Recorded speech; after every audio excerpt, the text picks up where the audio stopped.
Hi, my name is Yasodhara Pathanjali and I'm an artist. I don't know how to draw. I pick up a pen, I put it to paper and something happens. I was born in London and I lived there till 2016, and I moved to Sri Lanka last year and now I live in Colombo. I find it quite difficult to box myself in, particularly because I'm self-taught.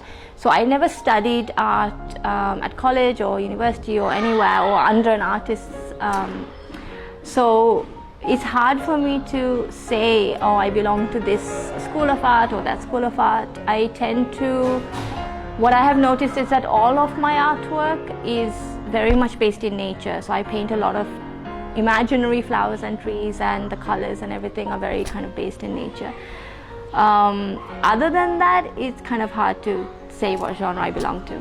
So Tikiri Baba came from, I think it was like the start of it was the amalgamation of lots of different things in my life. Firstly, I had kids and my daughters I'm only teaching them to read and write in Sinhala, so I needed Sinhala books. And at the time when I started the project, I was living in the UK and obviously we don't have access to Sinhala books there. So I really wanted to have something for them. So hopefully it's the start of a series of children's books from me, all hand-drawn. I'm hoping that there'll be really imaginative spaces for children because I find a lot of the children's books nowadays in the shops are very limiting for them because they're all digitally drawn. They're not encouraging them to be imaginative and to explore themselves and who they are. There are a lot of books that are just saying, this is a good child, this is a bad child. A lot of the time, very worryingly, the good child has fairer skin than the bad child. It's really scary. The geometrical designs from Kandyan, all those carvings and all the paintings from that period, I think they're really beautiful. And I like a lot of it. I think I particularly like because they're not accurate representations of flowers in nature, and they're kind of halfway in between, which if you look at my book Tikiri Baba, you see that none of those flowers are actually there in nature, the ones I drew for that book.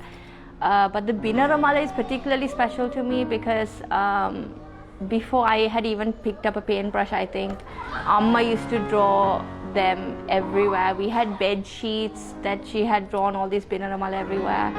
We had there was a thing she hung up on the wall for us to learn numbers, so 1, 10, 100, 1000, etc., etc. And she had done it, and she'd also decorated with the Binaramala. And for Aurudu, she used to do these napkins with the same flowers. So it was something that was everywhere in my house when I was growing up.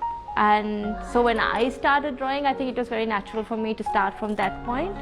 And everywhere, you know, when you go to an art shop and you have to buy a new pen or you try out stuff, that's always the thing I draw. It's the first thing that comes out of my hand. So me and my children, we speak only in Sinhala at home, and we don't use English words when we're speaking in Sinhala. We try to speak only in one language or the other. And I get asked a lot why I do that, why I don't, say, the English words that most people substitute to Sinhala words. For me, it's walking a very fine line. One thing we should always remember is that language is not a finished piece. It is not a dead thing. It is very much alive and is changing day by day. And with that, we had to accept a certain amount of foreign influence and cultural influence from around the world. And that should be accepted. More than that, it should be celebrated. But there is a very fine line between that change in language through decades or generations to getting lazy and forgetting our language. So I think nowadays, I am trying to think of an example. Somebody might say, let's go and, if you say it in Sinhala, pikihila film ekak balamu.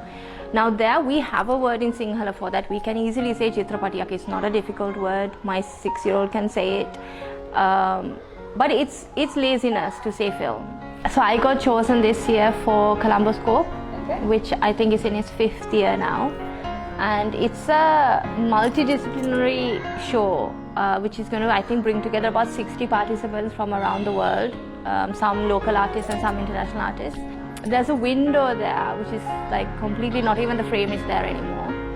And I'm creating a faux stained glass window to go in there.